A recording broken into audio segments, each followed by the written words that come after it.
Digital euro या digital RMB या इस तरह की जो चीज़ें जो वो लोग कर रहे हैं, तो वो जब ये सारी ट्रांज़ैक्शंस ब्लॉकचेन के ऊपर होना शुरू हो जाएँगी और इसी के लिए जो है वो सेंट्रल बैंक डिजिटल करेंसी जो कि ब्लॉकचेन बेस उसको प्राइवेट ब्लॉकचेन भी कहा जा सकता है और एक डिस्ट्रीब्यूटेड लेजर टेक्नोलॉजी के हिसाब से भी इंस्ट्रूमेंट कहा जा सकता है जो फाइनेंशियल इंस्ट्रूमेंट है।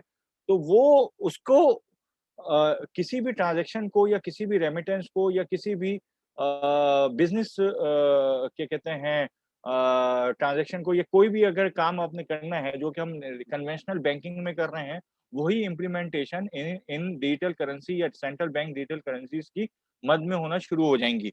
तो अब एक बिल वहाँ से भी जो है वो फ्लोट हो चुका है और ये बहुत ही अच्छी खबर है कि क्रिप्टो करेंसी अब ये हमें या किसी को भी मेरा नहीं ख़्याल है कि अभी उसके ये क्या कहते हैं क्लॉज़ेज़ का पता है मगर उसमें क्या-क्या क्लॉज़ है ये अभी नहीं पता है। बट इट इज़ क्या कहते हैं इमेजिनेशन है या it is assumption we can assume it कि वो बिल जो है वो बहुत ज़्यादा जो है वो यूज़र फ्रेंडली होगा। अगर वो बिल पास हो जाता है तो हम इंक्लूजन देख रहे हैं ऑल टुगेदर 1.4 बिलियन के करीब जो है वो एक पॉपुलेशन का इंक्लूजन है और उसमें से अगर हम सिर्फ़ एक लेट्स से क्योंकि इंडिया में तो यूटिलाइज़ेशन ऑफ क्रिप्टो करेंसीज़ बहुत ज़्यादा हुई भी है, तो अगर हम सिर्फ़ 10% भी निकाल देते हैं, कि हाँ भाई 10% लोग इसको यूटिलाइज़ करेंगे, तो दैट इज़ 1.4 बिलियन का 140 मिलियन हो जाता है। तो 14 करोड़ के करीब जो लोग हैं, वो हम एक्सपेक्ट कर सकते हैं कि इस बिल के पास होने से या इससे भी ज़्यादा होंगे, मगर ये है कि एक मिनिमम स्पेकुलेशन है, मिनिमम, कि इतने लोग जो है वो इस बिल के पास होने के बाद क्रिप्टो करेंसी की यूटिलाइज़ेशन करेंगे, which is a very, very big factor, ठीक है? और अभी सिर्फ़ यानी कि 6 मिलियन और 8 मिलियन और 10 मिलियन की कंट्रीज़ हैं, जहाँ पे ये एडॉप्शन हो रही है आहिस्ता-आहिस्ता और अगर आरबीआई का जो बिल है, वो लेजिस्लेटिव कमिटी से पास हो जाता है, तो वी आर टॉकिंग अबाउट 140 और 150 मिलियन की एक पॉपुलेशन।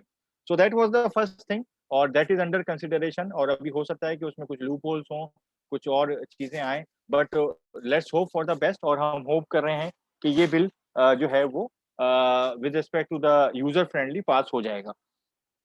उसके बाद जो है वो सेम थिंग क्योंकि ये हम अभी एक इन्हीं हाँ, सेंट्रल बैंक डिजिटल करेंसीज़ की बात कर रहे हैं।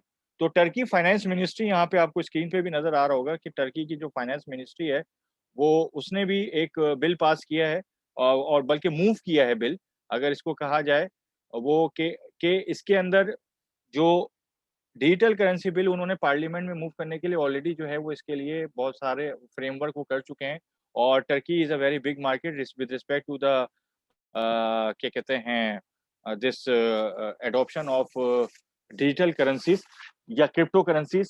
तो इसके लिए ये है कि टर्की की जो फाइनेंस मिनिस्ट्री है क्योंकि मैं जो अभी बात कर रहा था और मैं यही कहना चाह रहा था कि ऑल टुगेदर अगर देखा जाए कि एक कंट्री अगर इसकी शुरुआत करेगी तो हर कंट्री को वो करना पड़ेगा और ग्रेजुअली अगर हम इसमें जाएँगे और बहुत सारे और दूसरी कंट्रीज़ आती जाएँगी तो इस तरीके से हम करने क्या जा रहे हैं ये भी मैं आपको बता देता हूँ कि इस तरीके से हम करने ये जा रहे हैं कि बहुत सारी कंट्रीज़ अगर ये करने चली जाती हैं, तो एडॉप्शन जो कि हम पिछले 1 साल से ऊपर हो गए हैं इन टेक्निकल सेशंस को और लाइक मोर देन 14 और 15 मंथ्स अप्रॉक्सिमेटली हो गए हैं। हम पहले दिन से कहते आ रहे हैं और ये हम डिस्कस करते आ रहे हैं कि मास एडॉप्शन जो है ना, वो होने जा रही है। ये सिर्फ़ बिटकॉइन से रिलेटेड मास एडॉप्शन नहीं है, क्रिप्टो करेंसी से रिलेटेड नहीं है। ये एक नया इंटरनेट ऑफ मनी है, एक नया फाइनेंशियल इंक्लूजन है, फाइनेंशियल सिस्टम है, न्यू एसेट। तो ये एक नया एसेट है जो इंक्लूड होने जा रहा है पूरे फाइनेंशियल सिस्टम में। अब दुनिया का जो फाइनेंशियल सिस्टम है जो ट्रिलियंस ऑफ डॉलर्स का है, मतलब ऑल टुगेदर अगर हम देखें तो it's more than 200 trillion dollar. अगर हम बहुत सारे ही एसेट्स को कंबाइन करें, तो वो 200 ट्रिलियन डॉलर से ज़्यादा का है। जिस वक़्त हम करंटली ये कन्वर्सेशन कर रहे हैं, तो सिर्फ़ जो एस्टिमेटेड मार्केट है जो कि ऑलरेडी डिफरेंट एक्सचेंजेस से गो थ्रू होके आ रही है, वो 1.5 ट्रिलियन डॉलर की है, जो हम डिफरेंट क्रिप्टो करेंसीज़ हैं इस वक़्त, जो कि हमें नज़र आ रही हैं। बाकी जो मतलब ओटीसी मार्केट्स हैं वो अलग हैं, वो इसका मल्टीपल्स कहा जाता है जिसमें इंस्टीट्यूशनल इन्वेस्टर्स बाइंग और सेलिंग करते हैं, ठीक है? वो इसके 3 टाइम्स मल्टीपल है तो दैट इज़ 5 ट्रिलियन डॉलर। तो हम ऑल टुगेदर एक मार्केट का साइज़ लगाएँ तो ये अभी इस वक़्त करंटली जो पूरी डिजिटल एसेट्स की इस वक़्त करंट मार्केट है जो पब्लिक पब्लिक डिजिटल एसेट्स की है। इसमें प्राइवेट नहीं है, सेंट्रल बैंक नहीं है, वो अप्रोक्सीमेटली $5 ट्रिलियन की है। तो जब एक गवर्नमेंट, और ये एक एडॉप्शन ही थी, जो एक एक मतलब एक सतोशी नाकामोटो, जो कि सिर्फ़ हो सकता है कि एक नाम हो या सिर्फ़ एक इंस्टीट्यूशन हो या जो है वो एक ऑर्गेनाइज़ेशन हो, वहाँ से ये शुरू हुआ था और आहिस्ता-आहिस्ता ऑल टुगेदर मतलब वर्ल्ड की एक बहुत बड़ी पॉपुलेशन है जो इस वक़्त इससे बेनिफिट हो चुकी है और कुछ और बेनिफिट होती जा रही है। मतलब कुछ ऐसे लोग भी हैं जो कि इस पूरे फ्रेमवर्क में मिलियनेयर और बिलियनेयर भी बन बन चुके हैं। तो these are the things, these are the new norms of the technology, new internet of money, new asset class. तो ये है कि टर्की फाइनेंस मिनिस्ट्री भी जो है वो डिजिटल करेंसी बिल को लेके तैयार है पार्लियामेंट में प्लेस करने के लिए। दैट इज़ अप्रोक्सिमेटली 80 टू 90 मिलियन पॉपुलेशन जो टर्की की है, और शायद इससे भी ज़्यादा है। तो ये तो थी पहली चीज़ जो कि वहाँ से हो गई है। और उसके बाद जो हम अब इसमें आगे बढ़ेंगे, तो हम इसमें देखेंगे कि ये जो अभी जो सिस्टम चल रहा है, ये आपने देखा भी होगा कि रेगुलेटरी फ्रेमवर्क पे बहुत ज़्यादा काम शुरू हो गया है। रेगुलेटरी फ्रेमवर्क में जो सबसे बड़ा एक्सचेंज है इस वक़्त दुनिया का, बाइनेंस, उसको भी डिफरेंट डिफरेंट कंट्रीज़ में रेगुलेशंस और रेगुलेटरी फ्रेमवर्क में लेके जाया जा रहा है, और कुछ कंट्रीज़ में जो है वो उसको थोड़ा-सा बैन भी कर दिया गया है, क्योंकि Binance is the world's largest exchange, दुनिया का सबसे बड़ा एक्सचेंज है, मगर अभी तक it is not regulated by any country और एनी रेगुलेटरी अथॉरिटी। ये था, और ये एक बात थी, ये हमने आज से 2 साल 3 साल पहले भी डिस्कस करी थी, कुछ सेमिनार्स में, कुछ मीटिंग्स में, और बहुत सारे जो है वो क्या कहते हैं कॉन्फ्रेंसेस में। तो बायनेंस जो है वो शुरू में यही बात आई थी कि माल्टा से जो है उसकी रजिस्ट्रेशन हो चुकी है, but Binance was not licensed और रजिस्टर्ड और authorised by any regulatory authority at that moment. फिर वो ग्रेजुअली जो है उनकी एक्सपेंशन होती गई। अब जो है वो थोड़ा-सा रेगुलेटर्स, स्पेसिफिकली कोरिया, यानी साउथ कोरिया है, उसमें जापान है, उसमें यूएस भी आ गया है। तो बहुत सारे रेगुलेटर्स अब इसको रेगुलेटरी फ्रेमवर्क के अंदर अंदर लेके आ रहे हैं। अब रेगुलेटरी फ्रेमवर्क के अंदर क्यों लेकर आ रहे हैं? उसकी सबसे बड़ी वजह ये है कि वो इसको रेगुलेट करना चाह रहे हैं, क्योंकि ये एक बड़ी अच्छी एसेट क्लास बन गई है, तो इसको रेगुलेट करने जाया जा रहा है। तो सेम सिनेरियो के ब्लॉकफाई, जो कि बहुत बड़ी एक इंस्टीट्यूशन है और इंस्टीट्यूशनल इन्वेस्टर हैं, स्पेसिफिकली ईओएस या इस तरह के जो दूसरे कॉइन्स हैं वो इन्हीं के हैं। तो वो, और शुरू-शुरू के ये इथेरियम के भी इन्वेस्टर्स हैं, वो भी अब डिफरेंट, क्योंकि ये यूएस बेस्ड कंपनी है ब्लॉकफाई जो है, वो तो टेक्सास हो गया या दूसरी क्या कहते हैं स्टेट्स हो गई यूएस में, अलाबामा वगैरह, तो उन्होंने भी जो है वो इनको रेगुलेटरी फ्रेमवर्क में लाने के लिए शुरू कर दिया है, तो कि आप ये इसको रेगुलेट करें। क्योंकि इन्वेस्टमेंट आहिस्ता-आहिस्ता बहुत ज़्यादा होती जा रही हैं। एक मार्केट जो जो अ, सम ऑफ द मिलियंस डॉलर से शुरू हुई थी, वो इस वक़्त जो है वो स्टैंडिंग एट थ 4 टू 5 ट्रिलियन डॉलर। तो this is the regulatory framework, और ये भी एक अच्छी चीज़ है कि बड़े एक्सचेंजेज़ और बड़े जो नाम हैं इस और या बड़े जो इंस्टीट्यूशंस हैं इस एसेट क्लास के, वो रेगुलेटरी फ्रेमवर्क में जा रहे हैं। तो इससे भी एक इन्वेस्टर्स, स्पेसिफिकली जो इंडिविजुअल इन्वेस्टर्स हैं, मेरी और आपकी तरह के, उनको एक बेनिफिट मिलता है कि हाँ, it is regularized by some regulatory authority. तो ये दूसरी चीज़ थी जो यहाँ पे मैं डिस्कस करना चाह रहा था, और बाकी जो है वो माइनिंग से रिलेटेड जो है वो हम पुराने अपने टेक्निकल सेशन में बता भी चुके थे कि जो कि थोड़ी-सी जो मार्केट डाउन हुई थी, वो उसकी जो सबसे बड़ी कॉज़ थी वो चाइना में क्रैकडाउन था, और उसमें उसका फ़ायदा भी हुआ है, नुकसान भी हुआ है। फ़ायदा ये हुआ है कि डिफ़िकल्टी लेवल बहुत नीचे आ गया है, एनर्जी कंज़म्पशन कम हो गई है, और कार्बन फुटप्रिंट जो है वो बहुत ही कम हो गए हैं। तो by self bitcoin mining is not environmental friendly. ये बिल्कुल भी एनवायरनमेंट के फ्रेंडली नहीं है। तो अब बहुत सारे डिस्कशन शुरू हो चुके हैं कि हाउ कम लाइटनिंग नेटवर्क को जल्दी से जल्दी लॉन्च किया जाए और रिड्यूस किया जाए कार्बन फुटप्रिंट्स को। तो 2 चीज़ें इसमें बहुत इंपॉर्टेंट हो रही हैं। एक तो ग्रीन एनर्जी पे काम हो रहा है, ग्रीन एनर्जी माइनिंग सॉल्यूशंस आ रहे हैं, और ये अभी आप रिसेंटली नेक्स्ट 4 टू 6 मंथ्स में देखेंगे भी, बहुत बड़ी-बड़ी companies green energy mining solutions लेके आएँगी, और अभी उस पे काम शुरू भी हो चुका है, कुछ कंपनी ने शुरू कर भी दिया है। और दूसरा जो हो रहा है इसमें ऑपरेशन, वो हो रहा है हाइडल पावर। हाइड्रो से रिलेटेड जितने भी प्रोजेक्ट्स हैं, क्योंकि वहाँ पे एनर्जी कंज़म्पशन जो है उसका ग्रीन एनर्जी रिलेटेड फुटप्रिंट्स होते हैं, तो कार्बन फुटप्रिंट उसका तो थोड़ा कम होता है, और ज़्यादा जो कंज़म्पशन है, वो नेशनल ग्रिड से हटकर होती है। तो इस वजह से ये 2, एक ग्रीन एनर्जी और एक जो है वो एनवायरमेंटल फ्रेंडली हाइड्रो प्रोजेक्ट जो है, उससे माइनिंग की जो है वो बिटकॉइन माइनिंग जो है वो एक्सपेंड करी जाएगी। तो it is a good thing. तो अभी जो है वो जिनका इंटरेस्ट है माइनिंग में, it is not financial advice. तो अभी जो है वो माइनर्स बहुत सस्ते हुए हैं, they are very cheap.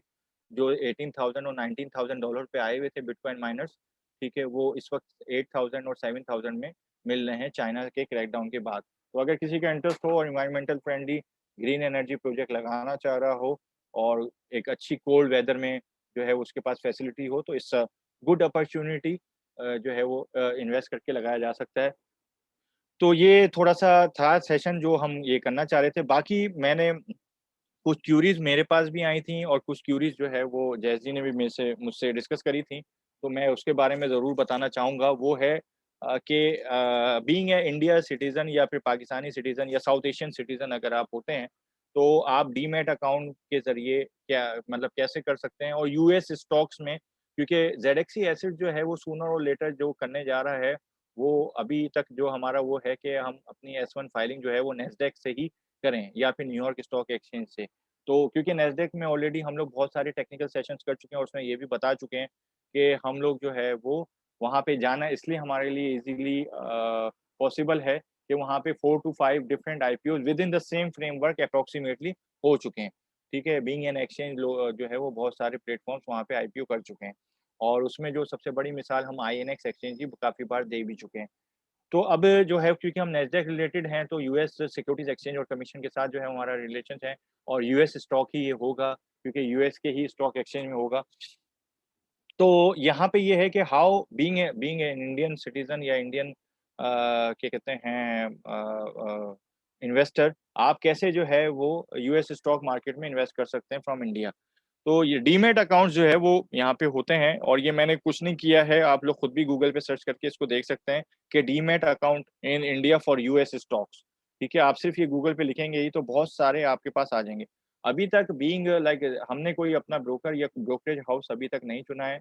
Brokerage house हमारा है, बट वो जो स्पेसिफिकली और हो सकता है कि वही डीमैट अकाउंट के लिए भी यूटिलाइज़ हो जाए।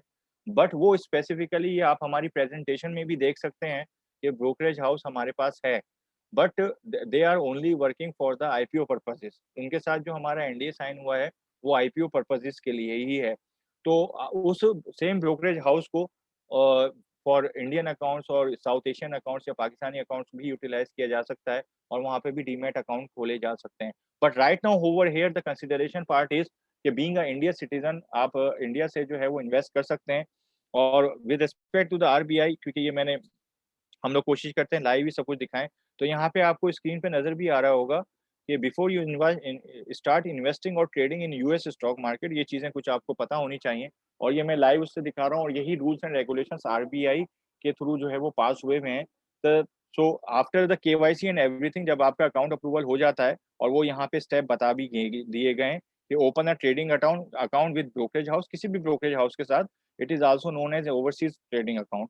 ठीक है? सबमिट केवाईसी डॉक्यूमेंट्स जो जिसमें आपका पैन कार्ड है, रेज़िडेंट प्रूफ है, वोटर आईडी कार्ड है और लेटेस्ट बैंक स्टेटमेंट है। ठीक है? और उसके बाद जब आपका अकाउंट जो है वो ओपन हो जाएगा और सारी जो वो है क्या कहते हैं केवाईसी और एएमएल के रूल्स एंड रेगुलेशंस आप पास कर जाएँगे, तो उसके बाद अप टू $250,000 की आप रेमिटेंस कर सकते हैं और it takes 2 days, 2 to 3 days कि वहाँ पे वो आपके अपने जो ये ट्रेडिंग अकाउंट है उसपे हिट कर जाएगी। तो अब इसको करने के बाद जो है आपका ये डीमैट अकाउंट खुल जाएगा और उसके बाद जो है वो आप यूएस स्टॉक्स में ट्रेड कर सकते हैं। ये किसी भी जो डिफरेंट ब्रोकरेज हाउसेज़ हैं, जो आपको इस वाले लिंक से मिल भी सकते हैं और बहुत सारे ब्रोकरेज हाउसेज़ हैं। हमारा जो ब्रोकरेज हाउस है, वो डिफरेंट है। जब हम किसी के साथ स्पेसिफिकली फॉर दीज़ ज़ेडएक्सी शेयर्स काम करेंगे, तो वो हम अनाउंस भी करेंगे। But right now the main topic is जो प्रायोरिटी है कि बीइंग अ साउथ एशियन सिटिज़न हम लोग कैसे कर सकते हैं और मेजरली यहाँ पे हम अभी इंडियन सिटीज़न पे डिस्कस कर रहे हैं। तो ये पैन कार्ड और केवाईसी और एवरीथिंग होने के बाद जो है, वो हम यहाँ पे आते हैं कि points to consider before you start investing और trading in US stock market. वो कौन से पॉइंट्स हैं?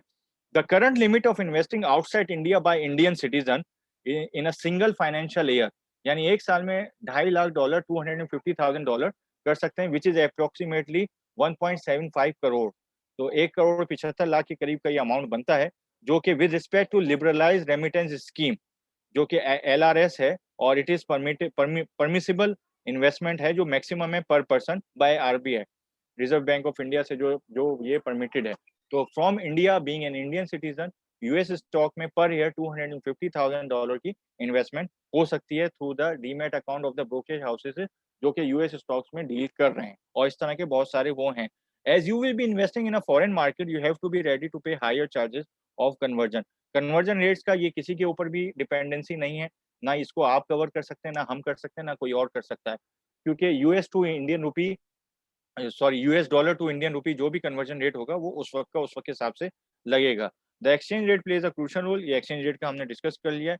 और cautious when you invest in foreign stocks. तो ये कुछ पॉइंट्स थे जो हमें यहाँ पे बताने थे।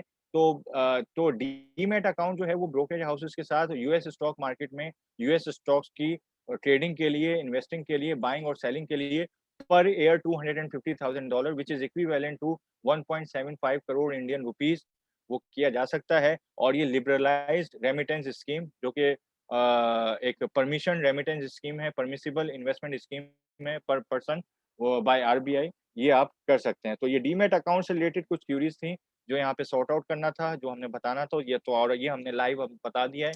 तो इस तरह के 5paisa.com, इस तरह के बहुत सारे ऐसे ब्रोकरेज हाउसेज हैं जो इंडियन जो है वो केवाईसीज पे और इंडियन इन्वेस्टमेंट पे जो है वो वहाँ पे आप यूएस स्टॉक्स, और उनकी एक नॉमिनल फीस होती है जो कमीशन होता है, तो इस तरह का। तो हमारा जो ब्रोकरेज हाउस है, जो स्पेसिफिकली आईपीओ के लिए काम कर रहा है, उससे भी हम लेटर स्टेजेस में करेंगे कि साउथ एशियन कंट्रीज को वहाँ पे एक्सेप्ट कराया जाए। वो होता है वेल एंड गुड, नहीं भी होता है तो हमारे पास बहुत सारे दूसरे ऑप्शंस हैं और बहुत सारे दूसरे ब्रोकरेज हाउसेज हैं जो अवेलेबल हैं। तो this was the current technical session जो मैं करना चाह रहा था, और यहाँ पे जितने भी लोग हैं उसमें से किसी का कोई भी क्वेश्चन या क्यूरी हो, so they can ask and I will try my level best to reply it accordingly. So thank you very much. Wish you all the best.